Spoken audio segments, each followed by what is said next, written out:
Hi friends, నమస్తే. నేను మీ Rama. Welcome back to my channel. ఈ రోజు మన ఛానల్లో పరమాన్నం పాలు విరిగిపోకుండా బెల్లంతో చాలా సింపుల్ గా టేస్టీగా ఎలా చేసుకోవాలో ఈ వీడియోలో చూద్దాం. ఇక్కడ చెప్పే ప్రాసెస్ లో మీరు కూడా ఈ బెల్లం పరమాన్నాన్ని ప్రిపేర్ చేయండి ఫ్రెండ్స్. దీని రుచి అయితే చాలా అంటే చాలా బాగుంటుంది. మీరు ఎన్ని గంటల పాటు బయట వదిలేసినా పరమాన్నం అనేది గట్టిపడకుండా చాలా టేస్టీగా ఉంటుంది. ఫ్రెండ్స్, ఈ వీడియోని చూసే ముందు ఈ వీడియోకి మీ సపోర్ట్ గా ఒక లైక్ చేయండి. ఇప్పుడు దీని ప్రాసెస్ ఏంటో చూద్దాం. దీనికోసం ముందుగా ఒక బౌల్లో 1 కప్పు వరకు రైస్ ని వేసుకోండి. ఈ రైస్ ని 2-3 సార్లు శుభ్రంగా వాష్ చేసి పెట్టుకోండి. ఇలా వాష్ చేసిన ఈ రైస్ లో కొంచెం వాటర్ వేసి ఒక 15 నిమిషాల పాటు రైస్ ని నానబెట్టండి. దీని తర్వాత ఒక బౌల్లో 5 కప్పుల వరకు పాలని తీసుకోండి. ఇక్కడ పాలు అనేవి పచ్చి పాలనే తీసుకోండి. ఇలా ఈ పాలని 5 కప్పుల వరకు కొలిచి ఈ బౌల్లో వేసుకోండి. అలాగే వాటర్ 2 కప్పుల వరకు వేసుకోండి. ఇక్కడ పాలు అనేవి 5 కప్పులు, వాటర్ 2 కప్పుల లెక్క టోటల్ గా 7 కప్పుల వరకు వేసుకోండి. ఇలా వేసుకొని ఈ పాలని లో టు మీడియం ఫ్లేమ్ మధ్యలో పెట్టుకొని బాగా మరగనివ్వండి. దీని తర్వాత ఒక ప్యాన్ వేసుకోండి. ఈ ప్యాన్ లో 2 నుంచి 3 టేబుల్ స్పూన్స్ వరకు నెయ్యిని వేసుకోండి. ఇలా ఈ నెయ్యి అనేది కొంచెం హీట్ అయినప్పుడు జీడిపప్పు ఒక 15 నుంచి 20 పలుకుల వరకు వేసుకోండి. ముందుగా మీరు జీడిపప్పుని కొంచెం ఫ్రై చేసిన తర్వాత మాత్రమే కిస్మిస్ ని వేసుకోవాలి. ఇలా ఈ జీడిపప్పు కొద్ది ఫ్రై అయ్యాక కిస్మిస్ ఒక 3 టేబుల్ స్పూన్స్ వరకు వేసుకోండి. మనం ఇక్కడ ఫ్రై చేసేటప్పుడు కిస్మిస్ జీడిపప్పు కలిపి వేస్తే కిస్మిస్ అనేది త్వరగా ఫ్రై అయిపోతుంది, కానీ జీడిపప్పు అనేది త్వరగా ఫ్రై అవ్వదు.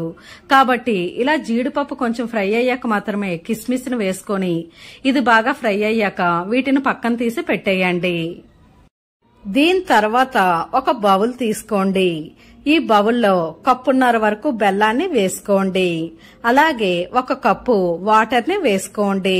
ఇలా వేసుకొని ఈ బెల్లాన్ని బాగా కరగనివ్వండి. మీరు స్వీట్నెస్ ఎక్కువగా తినేవారైతే బెల్లం అనేది ఇంకొక 2 టేబుల్ స్పూన్స్ వరకు వేసుకోండి. ఇక్కడ స్టవ్ ని లో టు మీడియం మధ్య పెట్టుకొని ఈ బెల్లాన్ని బాగా కరగనివ్వండి. ఇక్కడ మనం ఎటువంటి పాకం తీయవసరం లేదు. బెల్లం అనేది కరిగితే సరిపోతుంది. ఇలా బెల్లం అనేది బాగా కరిగిన తర్వాత ఇప్పుడు స్టవ్ ఆఫ్ చేసేయండి. ఇలా పాలు పొంగడం స్టార్ట్ అయ్యాక మనం ముందుగా నానబెట్టుకున్న రైస్ ని ఈ పాలల్లో వేసుకోవాలి. ఇలా రైస్ మొత్తాన్ని వడకట్టి పాలల్లో వేసుకోండి.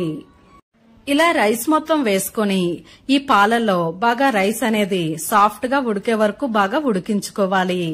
ఇక్కడ ఫ్లేమ్ ని లో టు మీడియం మధ్య పెట్టుకోండి. ఇలా ఈ రైస్ అనేది కొంచెం దగ్గరికి అవుతుంది. ఈ స్టేజ్ లో ఉండేటప్పుడు రైస్ ని చెక్ చేసుకోండి. ఇక్కడ రైస్ అనేది బాగా సాఫ్ట్ గా మెత్తగా ఉడికిపోవాలి. ఒకవేళ ఇక్కడ మీకు రైస్ అనేది కొంచెం గట్టిగా అనిపిస్తే లో ఫ్లేమ్ లో పెట్టుకుని రైస్ ని ఇంకాస్త ఉడకనివ్వండి. ఇలా ఈ రైస్ అనేది సాఫ్ట్ గా అయిన తర్వాత ఇప్పుడు దీనిలోకి మనం ముందుగా మరగబెట్టుకున్న బెల్లం వాటర్ ని వేసుకోవాలి. ఇలా ఈ బెల్లం వాటర్ ని వడకట్టి వేసుకుంటే బెల్లంలో ఏమైనా ఇసుక ఉంటే అది ఈజీగా పోతుంది. ఇలా బెల్లాన్ని కరిగించి ఈ వాటర్ వేయడం వల్ల పరమాన్నం అనేది పాలు విరిగిపోకుండా బాగా వస్తుంది. కాబట్టి ఈ ప్రాసెస్ లో ఈ పరమాన్నాన్ని ప్రిపేర్ చేయండి.